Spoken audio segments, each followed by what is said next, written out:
Alright, so welcome back to another episode of Genshin Impact, guys. Say yeah. Oh, okay. Overflowing abundance.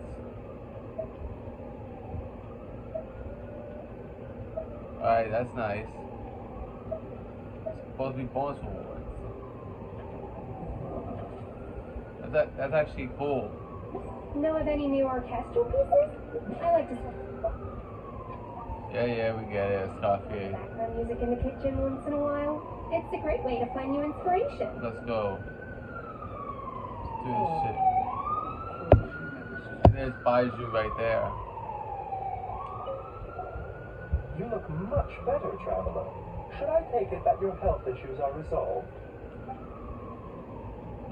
Your case was a tricky one. Seems tricky to seems slightly too early to celebrate. Very true, Changsheng. Further observation is in order, I think. We haven't had many patients recently, so we have several vacant rooms. Feel free to stay a few more days if you need. Awesome. Thanks.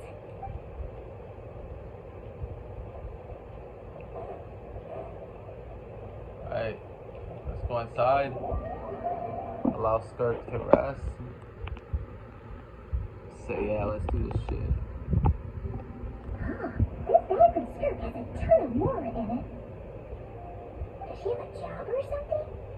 Wait, no. After what we saw at Wanmin restaurant, that seems impossible.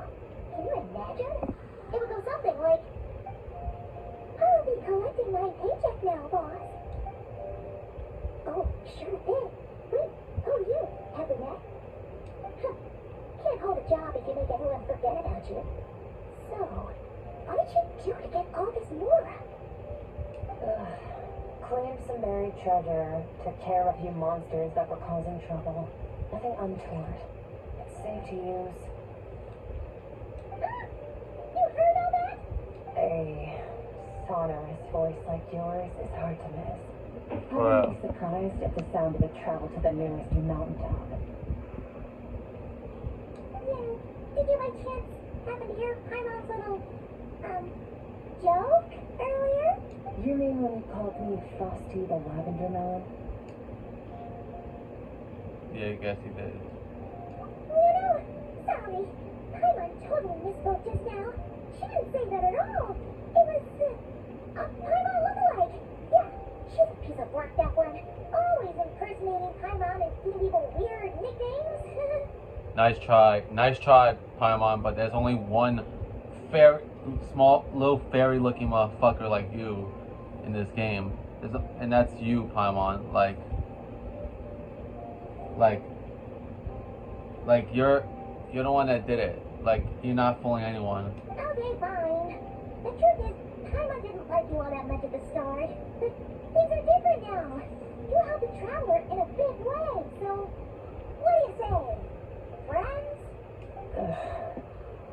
I noticed there was only one bed. Go ahead and get some rest. Wait, what about you? I don't get tired, and I don't need rest. I'm going to practice my sword work. That should help me regain some strength. But your shoulder. Hey, don't just leave. Whatever. Let her tire herself out. She'll come back eventually. Let's get some sleep, traveler. The comfy bed is calling, Paimon.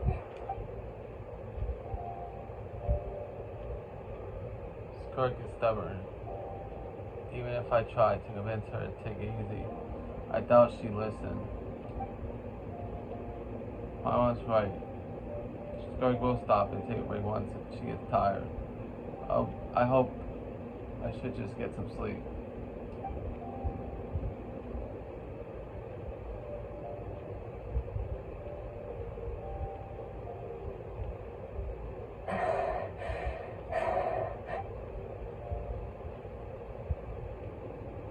Skirk. Of course she's acting like she didn't just get stabbed in the shoulder, huh? Sometimes she's off about her though. Quiet. Who's she talking to? There's no one around unless. Do you even remember how many of us perished in that fire? bodies were left to rot on the scorched earth. Yet you alone live on. Keep your gaze fixed on your blade. You don't deserve to rest. Run, Skirk. Run! Only death awaits us here. Keep running, and don't ever look back. Right. In that dream, I witnessed Skirk was training alone, but there were disembodied voices talking to her.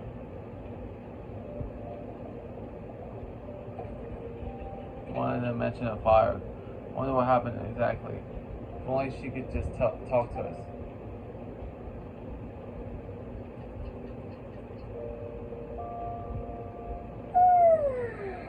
Getting an early night's sleep is the best. That was so comfy. Wait, Skirk? Have you been sitting out here the whole night? The bed's all yours if you want it. Cover your strength yet? About 60%. Maybe 70. Whoa! Paimon thought it would take us at least a couple of days. That was fast. No, not fast enough. That's 20% less than last time. Same training regimen, same intensity. Nothing felt different. But somehow, the outcome fell short. It was because of the spike that stabbed you. I think the problem's with me. I need to meditate for the next 2 days. Deep introspection should help me find the issue. Ooh, sounds intense. We'll watch over you in the meantime, then. Thanks.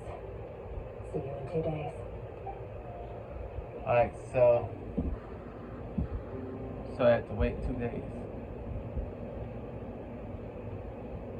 Oh.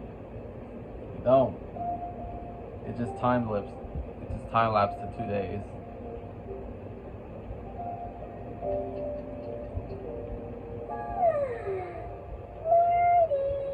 Skirk is still meditating, huh? It's been 2 days already. Shouldn't she be awake by now? No idea. Paimon can't think of anything we can do to help. Oh, wait! Breakfast! That's it! Paimon will go get breakfast! Skirk is gonna be starving when she wakes up. Be right back.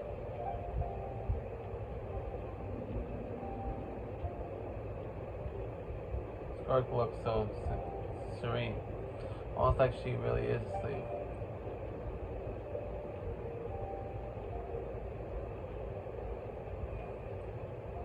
You again.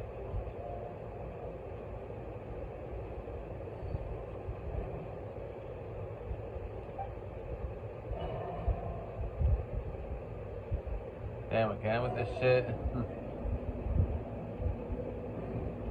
This place feels familiar. But where am I exactly? There are towering cliffs, withered trees, and a strange river flowing from the horizon all the way here, but it's broken up several times along the way. The waterfall at each breaking point. On close inspection, the color of the water is changing. The closer I get to the lower portion, the darker it becomes, almost as if. Did you bring me here? That's right. This is Skirk's inner world. Think of it as the threshold between soul and dreams. This isn't your first time here, but what you remember is probably a space covered in darkness. I only managed to illuminate a small portion for you back then. That's all. Actually, it's my first time talking to someone like this. I only managed to break free and bring you here because the injury weakened her power. I guess that's why I can speak again, too. Call it fate, if you want. I think that's the word they use in this world for lucky coincidences like this, right? Now, before I take you to her, I've gotta ask. You're the first outside visitor to ever come here, so what's your impression of this place? What is that river? Oh, you notice. This river represents Skirk's strength. Strength accumulates over time. It is the summation of a person's lived experience. So this river is where all the fragments of Skirk's life should converge into a single stream of memories and emotions, flowing forward and swirling. But as you can see, this river has been severed numerous times. It's because Skirk doesn't like who she was in the past. And all she sees with reflected in the river as a disgraceful shadow of who she was.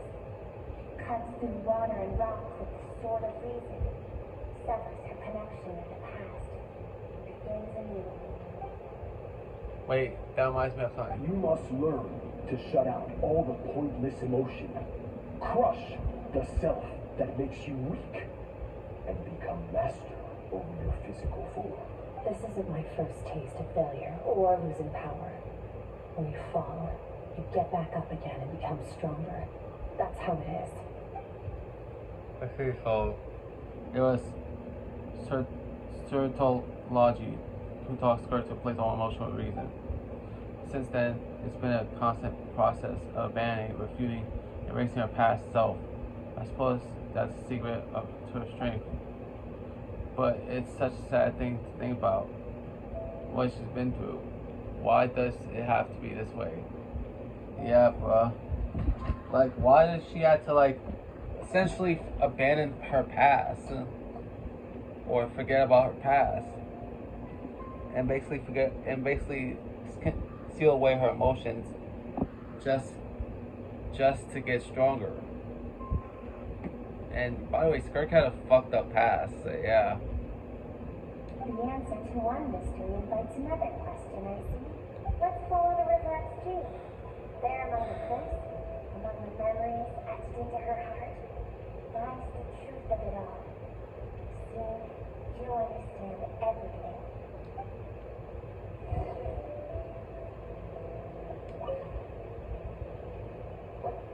Damn. Let's go.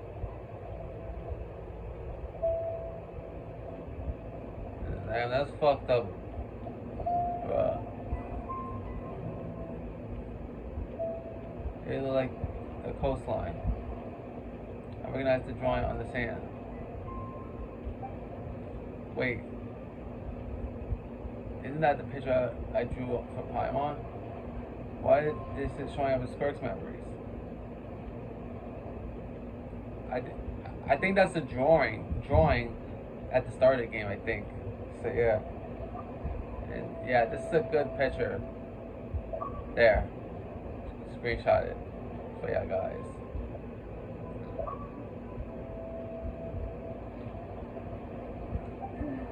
I've always thought that, even when falling leaves don't come from the same tree, you can still find bonds of kinship in the wind.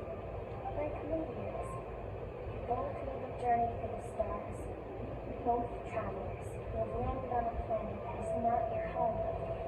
Yet, when she first noticed your presence, although she hesitated for a moment, she still chose to walk away, indifferent as ever. Yeah, like why? Like, why? Both the Traveler and Skirk have something in common, that they're both are from another world. They're both from a different location. So yeah.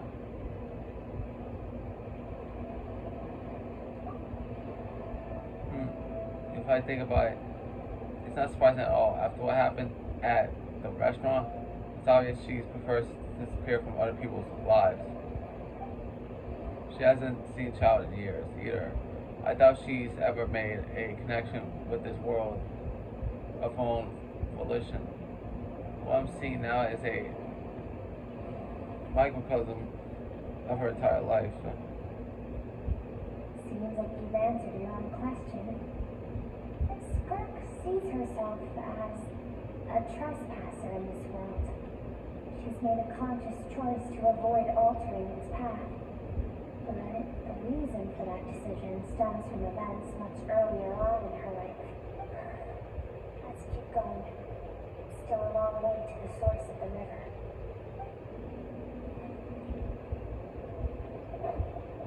Alright. Go.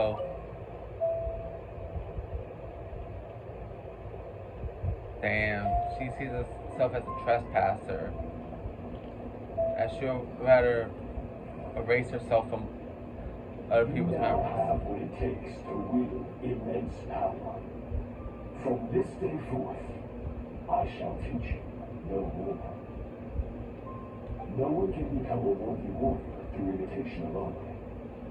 I have given you fangs and claws. Now, you must learn to hunt. Oh. Damn. Replacing emotions with reason? Like, come on, Skirk. Like, You wish me to travel the world beyond on my own, Master? Indeed. Make new friends. Embark on your own journey. And piece together a new future from the shattered remnants of your past. We will still have contact through the abyss. But know this. One day, I will take the life you worked so hard to build and reduce it to ashes. Just like the fire that haunts your mind. that is fucked up. Yeah, I think this is a better photo. But thing is that Sertology is a one. He's a best way to put it. He's a fucking asshole, bro. Like reduce the hard work for Skirk to rebuild herself just to crush it. Like Why do you do that? I have told you before, fear is the catalyst for human evolution. You have tasted loss. You have known fear, so deep it can be felt in the bones. But as living beings, we all have an instinct to detach from that which harms us. And thus pain dampens over time. And the acrid taste of fear becomes but a distant memory. Yet now, I have bestowed on you the gift of fear eternal.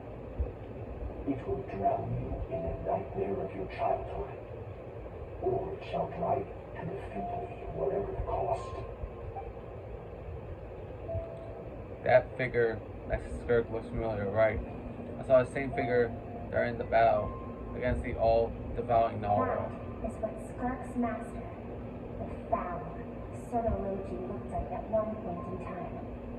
At one point in time. Of course, as a higher being, physical form is a triviality to him. He could appear as a beast, a human, or even a monster that defies description. The form you see him in here, clad in abyssal armor, is the one he usually wears when traveling through the stars. I used to think he and Skirk were just master and disciple, like Skirk and child. Now I see why Skirk chose to distance herself from humanity. Sertology told her to put down roots here, while at the same time threatening to destroy whatever life she managed to create. For certain reasons, I need to bridge the power gap between me and my master as quickly as possible. But first, I need to understand the source of his strength. To do that, I need to follow in his footsteps, walk the path he once walked, and somewhere along the way, I'll find out how to defeat him. That is my sole focus and purpose. That's what she meant. But I still don't understand why Sertology would do that. From what he said, I didn't pick up on the conflict between them. I'll let you in on a little secret. The real Sertology is terrifying. The scope of his power is impossible to understand until you experience it firsthand. It is absolute. The power to crush all things. Shall we keep going? Let's see. We're about halfway there. Let's go.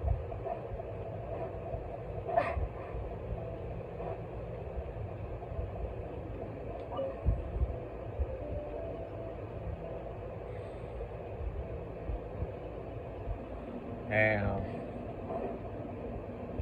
Yeah, she definitely had a fucked up life, Skirk.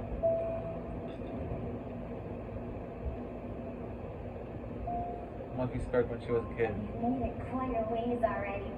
This is Skirk. when she first began training under Sir Logie. I have set your broken wrist. Tomorrow, you want to train twice as hard. No tears this time. Good. Attempting to garner sympathy through tears is a habit of the weak. A pitiful, useless ploy. Oh my fucking god, bro. I hate this Sir Logie guy, bro. Because of how he made Skirk the way she is today. Like, he does not give a fuck about her, bro. Like, for real. Can I ask a question, Master? Why did you save me? Like, for example, she has a broken wrist right here, right? But then he expects her to work twice as hard the next day. Keep thinking. Maybe it would be better if I had died. I wouldn't be haunted by that fire all the time. I wouldn't have to go on like this. I saved you because I have a plan for you. It has been too long since I fought a battle that demanded my full strength, and I hunger for it. Every so-called genius and prodigy I have faced has crumbled like sand underfoot. Before me, even fate bends the knee. So, I will teach you everything I know. Train you by whatever means necessary, in the hope that one day you might surprise me. But I don't want to draw my sword against you, Master. What you want matters little. Among the boundless sea of stars, the cries of the weak are but faint murmurs that disappear into the void. You of all people know that well. Yes, Master. From that day forward, all she knew was grueling training, emptiness, and fatigue. Damn. Oh shit, I dropped my cup. Thankfully, nothing was in it. After some time, her talent bloomed, and she gained control over her emotions, like her master. How should I put it? It was not that human emotion disappeared from her heart, but that reason came to dictate all she was allowed to feel. I suppose it was at this point that she became the Skirk you know today. Wow.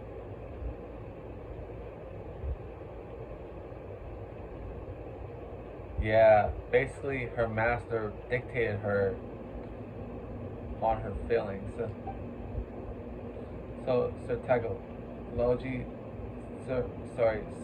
Talogi saved Skirk from a disaster when she was a child and never even tried to hide his ulterior motive.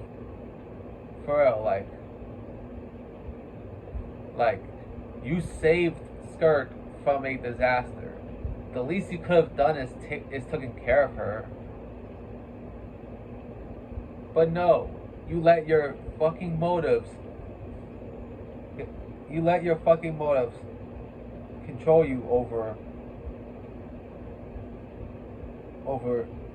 everything, bruh. Oh, it's at least one final mystery. What really happened to the disaster back then? His final words to Skirk were cold and cruel, but Skirk's reaction made it seem like it was the truth she knew all too well. I have a feeling it all comes back to what happened back then. We're nearly there. I almost don't want to reach the end. Well, shall we? This is the final stretch. Let's go.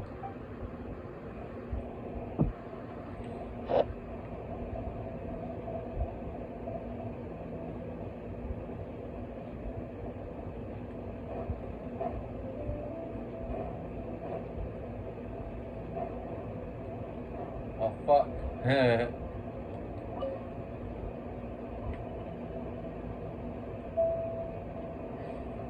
Damn.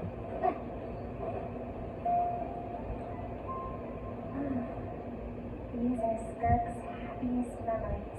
What a simple, carefree time it was. Yeah. Wisps of clouds dotted the sky, the sun bathed everything in golden light, and when sun filled the air, not even the shyest of flowers could resist swaying along. Wow, bruh. Yeah, damn, that's how long it's been since Skirk really had fun, really had all these emotions, really was a person, really not person, really was a regular person. Was the last time that happened was when she was a kid, bruh. But her master changed her, essentially changed her to be the person she is today. This is Skirk's homeland. She was so curious about everything as a child, always skipping school to go exploring instead. There was so much to discover. The treasures at the bottom of the sea, the secrets beyond the stars, and that merchant ship packed with adults wearing those strange clothes. Yes, the ship. That was the beginning of the end. Shit. It was a spaceship. When it arrived, the people that disembarked wore smiles on their faces and spoke of friendship. They claimed to be merchants from a neighboring planet looking to establish trade. Skirk's parents, her relatives, her neighbors, everyone welcomed the newcomers with open arms and allowed them to explore the planet. To them, the visitors were guests and should be treated with hospitality. No one had any idea of what was to come. Several months later, an army of unknown origin arrived without warning and carried out a ruthless campaign to destroy everything and everyone on the planet. Skirk had skipped school that day, like so many times before, so she was not caught in the immediate wave of destruction. When she came home that day, only fire and ruin awaited her. Wow. Countless people cried out to her for help. People she knew and loved, friends and relatives, the little girl who lived next door, the shop owner, the bad leg, the bad-tempered teacher she had made fun of just that morning. Their lives were discarded like worthless trash as the fire consumed one life after another. Skirk was helpless. All she could do was run. And so she did.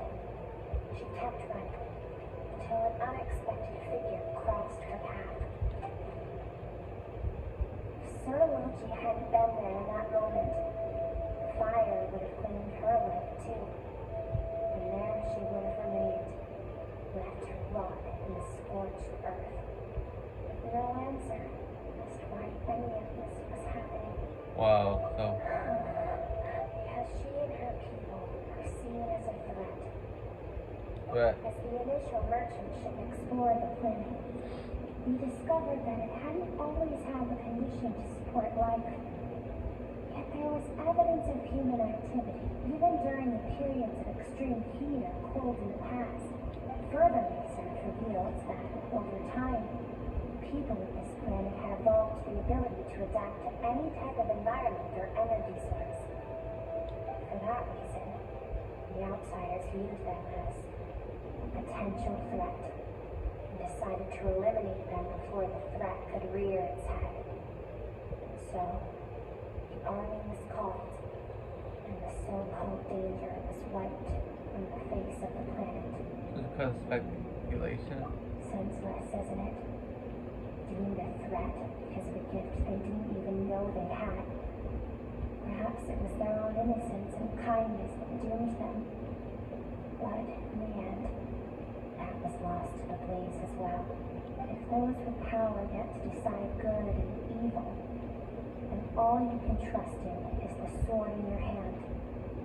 And so, before death could claim her, she ran. She ran and never stopped. Now I see why serology threat is such a terrifying prospect for her. No one wants to relive their most painful moments.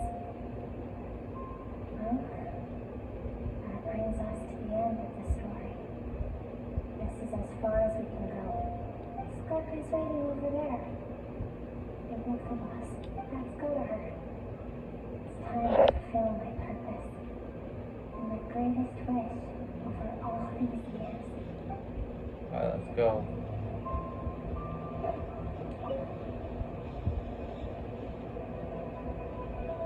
There she is, by herself.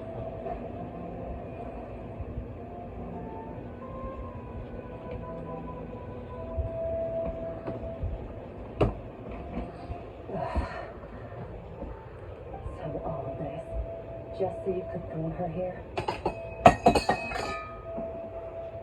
have things to say to you. Well, to me. I want someone to witness our reconciliation, even if it takes an army to get there. And she's the best choice in this moment. Wait, Her suppressed emotional self. The version of herself she keeps locked in the recesses of her mind, stifled by reason. All those rejected impulses, those discarded aspects of your past selves, they are a part of me now. I am who you used to be. Someone you have refused to face for too long. So, I came to face you instead. You're wrong. I've faced you all along.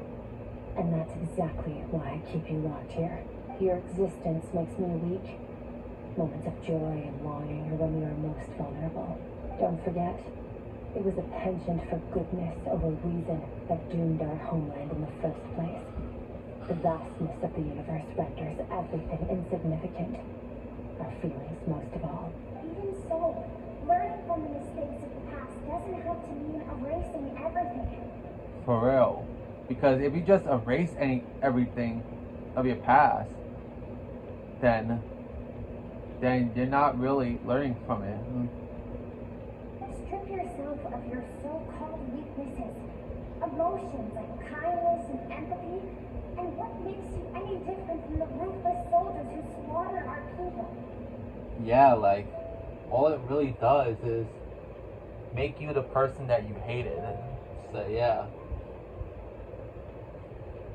Don't you realize that that army had with no emotions had destroyed your home place, and now hiding away all those emotions kind of makes you those same people that you hated, that you despise, bruh. So yeah. The difference is that I'm doing what is right, what is necessary. I allow you to exist, but with limited freedom. That is the greatest kindness I can offer. I've shouldered everything you couldn't carry. I rose above the numbness and emptiness, and it was cold, unfeeling reason that brought me this far. It made me who I am. It made me strong. That is the problem. I want to shoulder those things together. On the grand scale of the entire universe, maybe our feelings are vanishingly small, but why should that mean they don't matter? Emotion gives warmth to the cold expanse of space. It gives meaning to the world around us. Yeah. Think back to those nights of gazing at the stars, those afternoons of exploring the unknown. Think back and let them grant you peace. A brief respite from the pressure you put on yourself.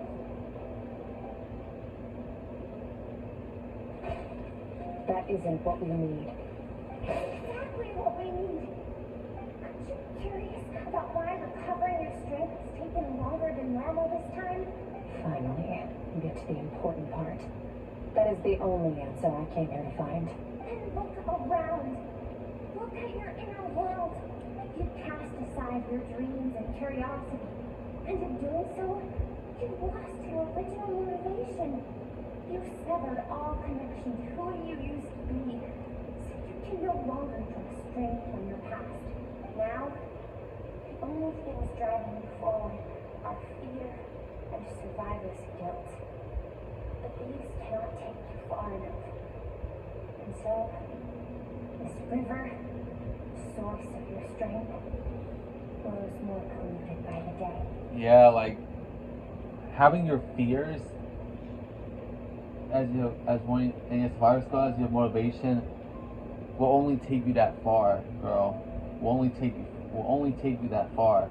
It'll only be a matter of time until all that strength from it goes away, and that you'll no longer be strong.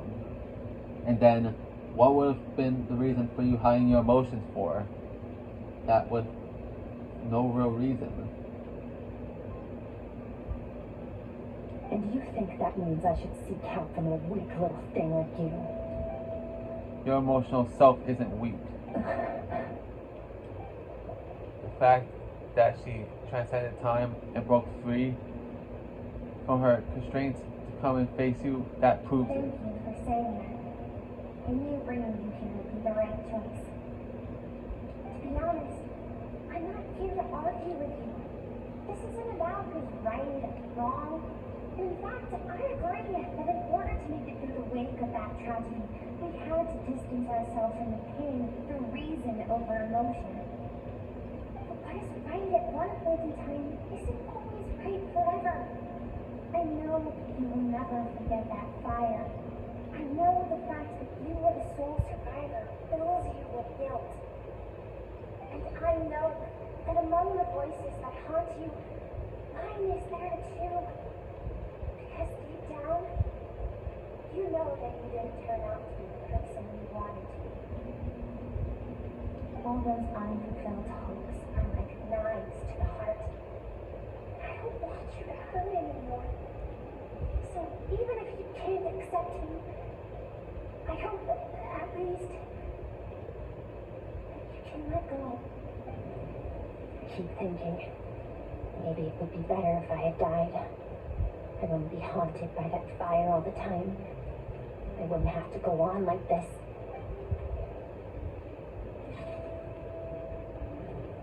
Your dad and I, we're not afraid to stare death in the face, but we need you to survive. Yeah, now that coldness is cracking. I'm sick of being a kid. There's so many amazing things out there. I'm ready to see them all.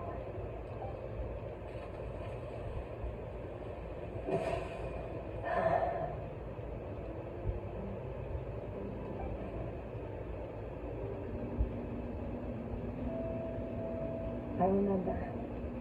There was a song Mom and Dad always sang when we went out to fetch water.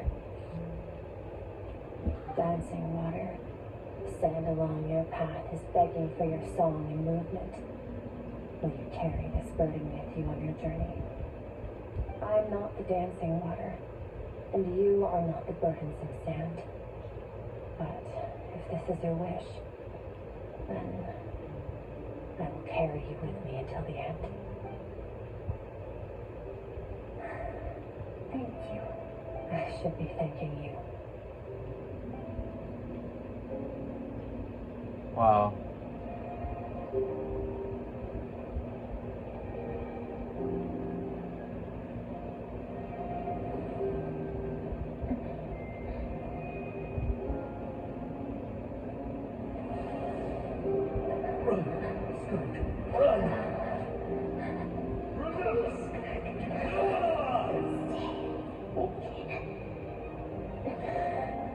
Heed my words, Skirk. Let fear take root in your soul. You survived. Why was it only you? Skirk, did you become a positive light in this world?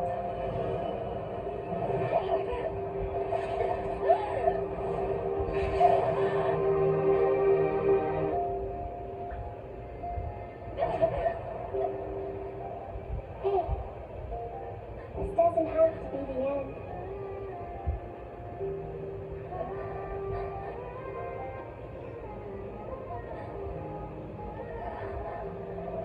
Life is a gift. Don't let darkness claim it.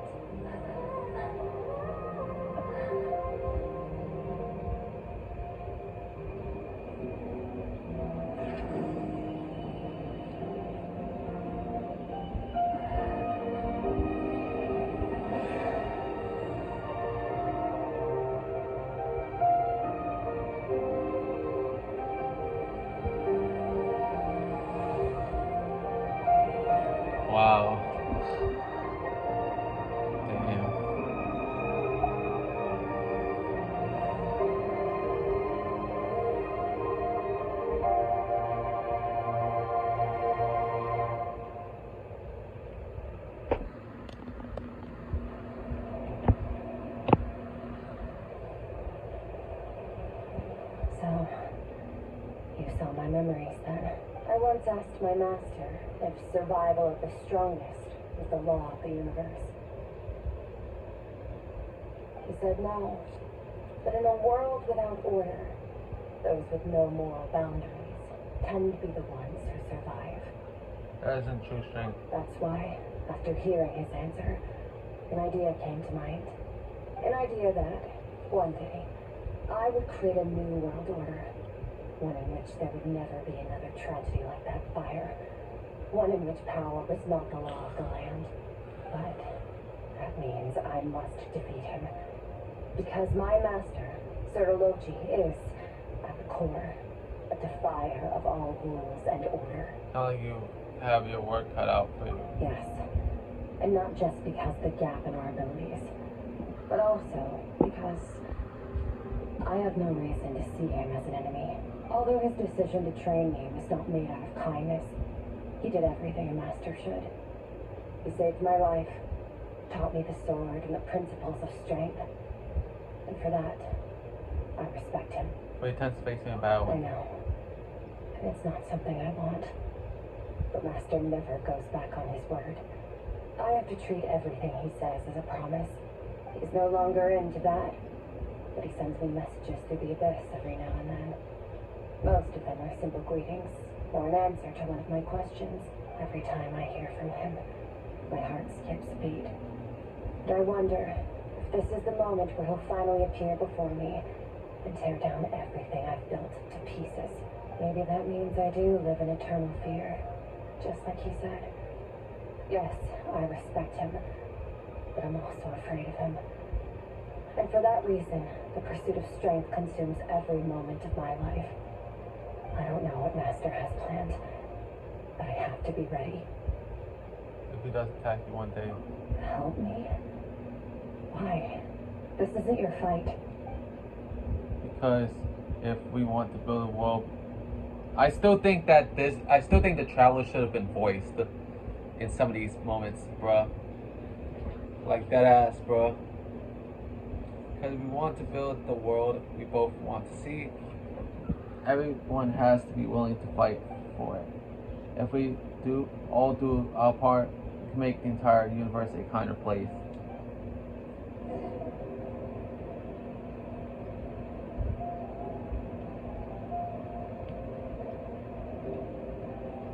Alright, let's leave together. Skirk gazes into the distant sky. Nothing else to do here. Should I leave? Yeah, leave.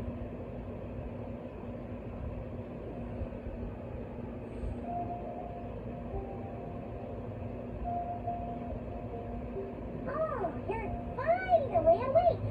Honestly, Paimon was gone for like 2 seconds and then she comes back and finds you both unconscious? Oh, you scared Paimon half to death. You're both okay, right? What does it look like? Looks like your strength is back. Only water from the source can cleanse the rot and filth that flows from the past into the future. I taught you to incorporate the experiences from your journey into how you fight. I suppose what happened today will become an inseparable part of who I am. Okay, so Paimon feels like she's missing some important context. But whatever. Paimon brought back tons of delicious snacks. Let's dig in. May you enjoy the snacks. Alright. It's about time we finished what we started. We're gonna deal with this thing for good, right? Finally. This time, I'm not going to tell you to hold back. But having digested even more power in the meantime, he's going to be tougher than before. The good news is, we have no reason to pull our punches this time. So, let's go. Same place as last time. Wow.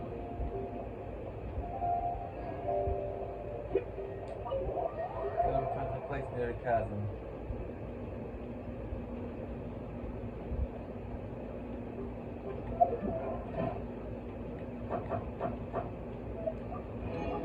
So yeah.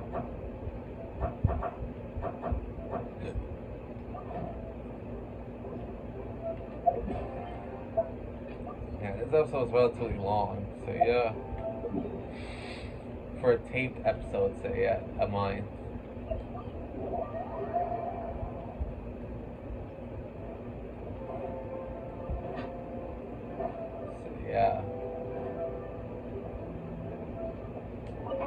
maestra Abyssa. Thank you for completing today's commissions. Here is your reward.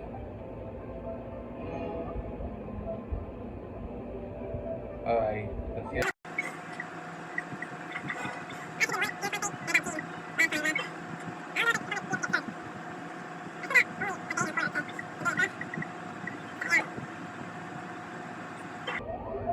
And before you ask, yeah, I'm still doing the fucking Skirk shit. So yeah.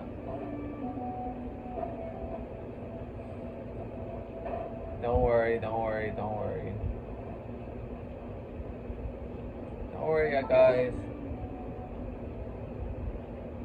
We're almost finished with Skirk's mission, so yeah.